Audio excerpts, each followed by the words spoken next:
এই পেটুক তার সব কবুতরকে রোস্ট বানিয়ে খেয়ে ফেলে। এটা দেখে মুরগি অনেক ভয় পায় এবং কি মুরগি তার জন্য পিৎজা নিয়ে আসে।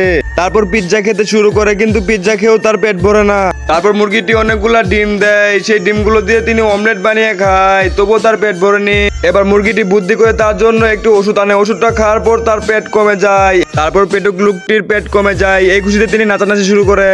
কিন্তু মুরগিটি অনেক কান্না করে, কেননা ভিডিওতে কেউ লাইক সাবস্ক্রাইব করে না। এই গরিব কৃষকের একটি মুরগি ছিল, কিন্তু মুরগিটি কোনো ডিম দেয় না।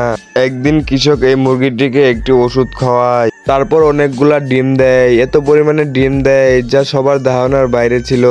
এভাবে অনেকগুলা ডিম দেয়, কৃষক ডিমগুলো গাড়িতে করে বিক্রি করে। কিন্তু মুরগিটি এত পরিমাণে ডিম দেয়, গ্রাম ভরে যায় ডিম দিয়ে। কৃষক অনেক চিন্তায় পড়ে যায়। একদিন কৃষক মুরগিটিকে একটি ওষুধ খায়, যার কারণে ডিম দেওয়া বন্ধ করে দেয়। তবুও মুরগিটি কাঁদতে লাগলো, কেননা ভিডিও দেখে সবাই, কেউ লাইক সাবস্ক্রাইব করে না।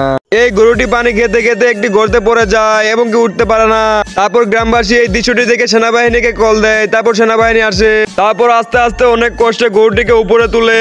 তবুও গরুটি অনেক কান্নাকাটি করে, কেননা ভিডিও দেখে সবাই, কেউ লাইক সাবস্ক্রাইব করে না।